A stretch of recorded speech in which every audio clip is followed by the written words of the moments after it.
Hola, buen día. Soy Álvaro Rojas, profesional del Centro de Enseñanza y Aprendizaje de la universidad. Y en esta serie de videos vamos a conocer cómo y cuándo utilizar tablas, gráficos u figuras, ¿vale? En este primer video vamos a conocer cómo hacer tablas. Puede ser algo bastante sencillo, pero la gracia de esto está en saber cómo interpretar la información y el tipo de variables que yo puedo ir utilizando para seleccionar este recurso como el apropiado para presentar mi información. Eh, Como les decía, vamos por cada uno de los puntos que están aquí establecidos, vamos a hacer un video distinto, vamos a trabajar en esta oportunidad el de tablas, posteriormente el de gráficos y luego el de figuras, que va a finalizar esta serie de 3 videos.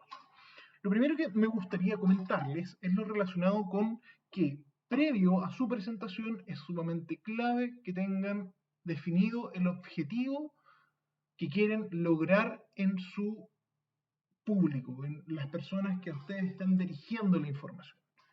Puede ser el profesor, puede ser un grupo de personas externas a la universidad o incluso pueden ser sus propios compañeros de asignatura.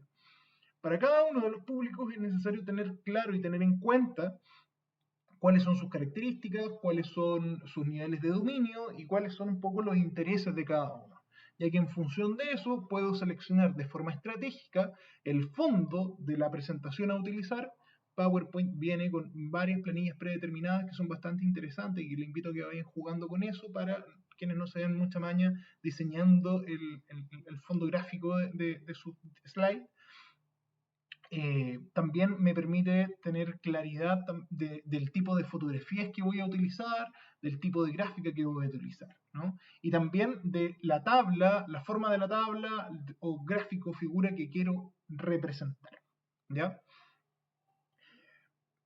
Desde mi punto de vista, existen dos variables interesantes a considerar para tomar la decisión sobre qué formato utilizar para presentar mis datos e información. Uno tiene que ver con el volumen, es decir, cuánta información, cuánto dato es el que yo quiero presentar. Esa tiene que ser una de sus primeras preguntas, ¿no? Por otro lado está, y bueno, perdón, antes de ir al segundo criterio, si tengo el problema de que poseo un gran volumen de información, una gran cantidad de datos que mostrar, lo importante es procesarlo y llegar efectivamente al dato que me sirva como un apoyo, como un auxilio, como un recurso donde pararme al momento de presentarle la presentación, valga la redundancia, y lograr el objetivo de mi presentación. Por eso es súper importante tener claro el objetivo. ¿Qué quiero lograr? Ya que el soporte que vamos a trabajar en esta secuencia de videos es justamente el cómo lo voy a hacer, ¿ya? Entonces les decía que el volumen de información que ustedes posean es uno de los criterios que les permite, que les va a dar luces para tomar una decisión sobre qué utilizar para presentar su información. Si una tabla, si una foto, si un gráfico, si un mapa conceptual, si una lista, un proceso, qué sé yo. ¿Vale? Y por otro lado está la cantidad de variables en análisis, ¿ya?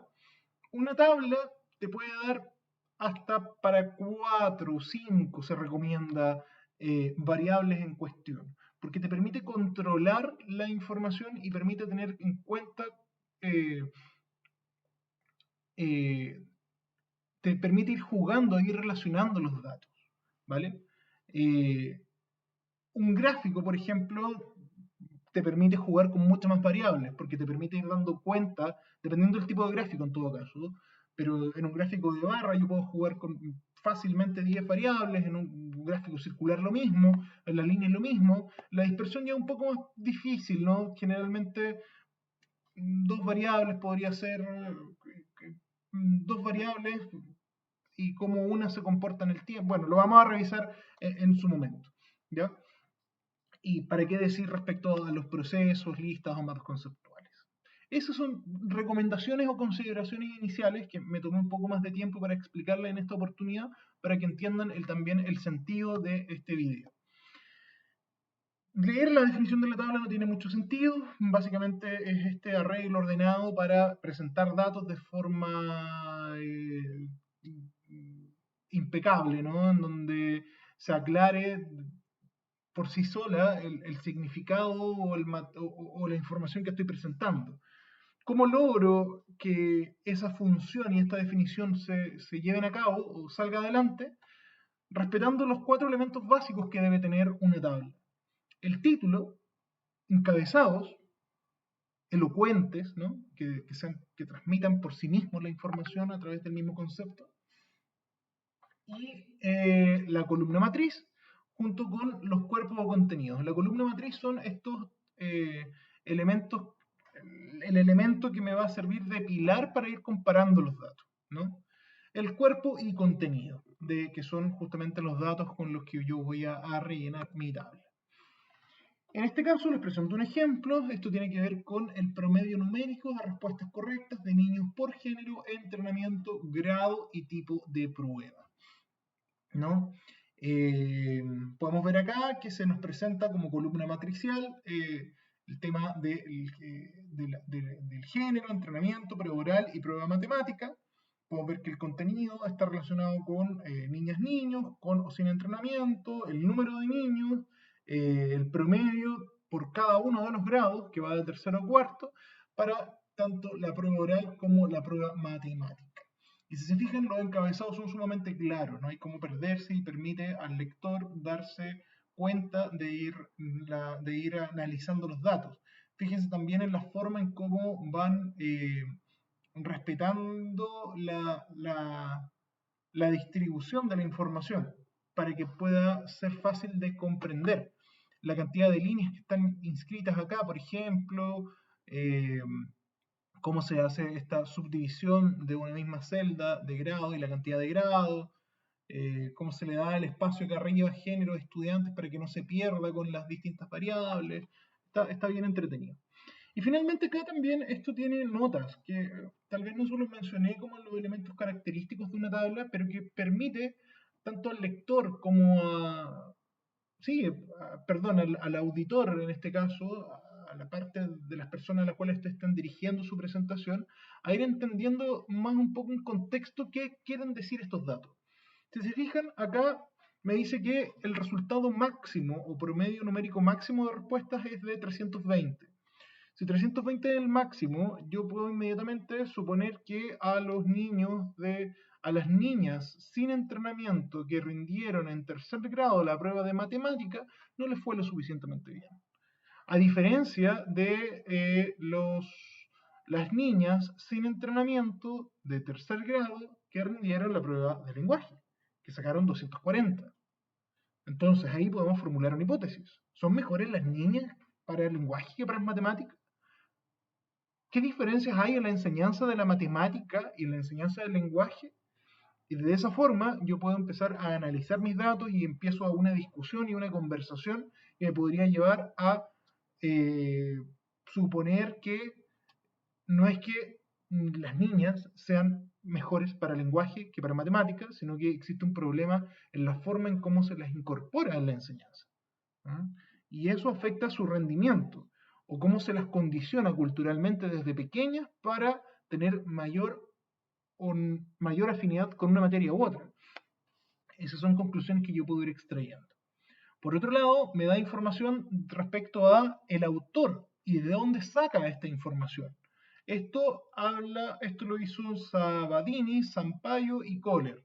Y fue publicado por la Asociación Brasilera de Editores Científicos de Psicología del Instituto de Psicología de la Universidad de Sao Paulo. La Universidad Estadual de Sao Paulo, si no es la mejor, una de las mejores 3 universidades de Sudamérica, por tanto da un cierto sustento y podemos decir que el dato es confiable, que no es un dato sacado al azar o desde Wikipedia. Y por otro lado también tenemos dos datos más, que el número de niños que terminaron todas las pruebas es de 20. Y por otro lado tenemos que, y aquí se hace nuevamente una distinción de sesgo, que dice que una niña del grupo respondió correctamente apenas 2 preguntas, que tiene que ver con la letra B. ¿Dónde está la letra B? Acá, en una niña sin entrenamiento que de quinto grado, perdón, una niña sin entrenamiento de quinto grado, donde el promedio fue de 216, ese grupo, una niña respondió apenas 2 preguntas, lo que no incidió en relativamente buen promedio que obtuvo este grado en comparación a los otros dos en la misma prueba, y teniendo en cuenta que pertenece al grupo de sin entrenamiento. Que seguramente eso de con o sin tiene que ver con un grupo control y un grupo experimental, ¿no? A un grupo control no le voy a aplicar entrenamiento y al experimental le voy a aplicar, le voy a implementar esta acción. Vamos a ver qué resulta con esta capacitación y este modo de enseñanza particular, por ejemplo. Y podemos ir dando cuenta que los puntajes son relativamente mejores, en su mayoría mejores, ¿no? En los grupos de, independientemente si son niñas o niños, con entrenamiento, que los que no tuvieron entrenamiento. Así es, ¿no?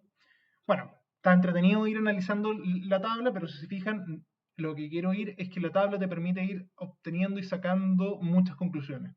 Todo va a depender de la estrategia que se utilice para seleccionar la información y el nivel de procesamiento de datos que yo utilice, ¿no? Ahora bien, ¿cómo hacer o cómo insertar una tabla en PPT? Esto es relativamente fácil y no debería asombrarles mucho, lo voy a hacer bastante rápido. Aquí la alternativa más común, que es insertar la tabla. Aquí yo voy viendo el número de columnas que necesito con el número de filas que voy a ir trabajando y ahí inmediatamente me queda. Pero también existe otra alternativa y vamos a ver, completar un poco unos datos, que puede ser, no sé, la cantidad de habitantes de ciudades o capitales latinoamericanas. Y vamos a ordenar país, ciudad, número de habitantes. Siempre es interesante, si van a utilizar siglas, que sean siglas eh, comúnmente eh, sabidas. Chuta, me equivoqué, puse eliminar filas. Sabidas o popularmente, o populares, ¿no? Para evitar que no exista el desconocimiento o surja esa pregunta: ¿qué significa esto? ¿Qué significa esto otro? Podemos poner a Chile, podemos poner a Argentina y podemos poner a Perú, qué sé yo, ¿no? Vamos a borrar acá la capital, más que ciudad, ¿saben? Capital, capital, puede ser incluso ciudad capital, para que no se preste confusión con el capital económico. Es Santiago, en Argentina es Buenos Aires y en Perú es Lima. El número de habitantes de Santiago está alrededor de los 7 millones, de Argentina deberán ser unos 6 millones de habitantes, y en Perú, en Lima, son alrededor, estos datos pueden estar malos, pero es solamente para el ejemplo, 12 millones. Así era relativamente hace no mucho. Y me queda mi tablita. Y al mismo tiempo, como les mencionaba, y aquí tal vez pueda estar la gracia para algunos, es incorporar tablas desde una hoja de cálculo Excel. ¿Cuál es la ventaja de esto? ¿Cuál es la ventaja de esta hoja de cálculo? Y se los comento inmediatamente. Voy a copiar los datos de acá para poder hacerlo más rápido acá.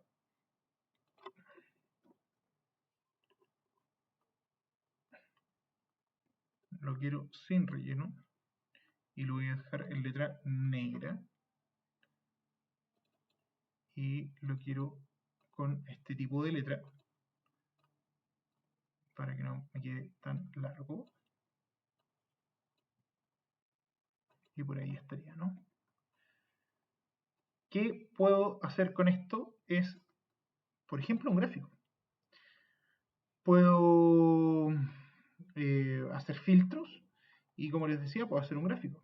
Si se fijan, ahí seleccioné esto, doy a análisis rápido y me voy a la opción gráfico. ¿Insertar un gráfico? Sí, quiero insertar un gráfico. Y yo tengo la opción de incorporar un gráfico de líneas, un gráfico circular, un gráfico de barras, un gráfico de dispersión, etc. ¿Vale? Vamos, no lo voy a insertar aún. Y aquí, si se fijan, me quedó bastante largo porque la cantidad de celdas que aparecen me lo determina ese margen negro. Para salirme del cuadro de trabajo solamente basta con hacer clic afuera y ya tengo aquí mi Excel, mi gráfico Excel, que queda en formato de imagen a primera vista, pero si yo hago un doble clic me permite volver a trabajar sobre él para corregirlo. Espero les haya servido esta primera cápsula de la tanda de 3 videos sobre qué formato utilizo al momento de presentar información en mi presentación oral. Un saludo y nos vemos en la siguiente cápsula.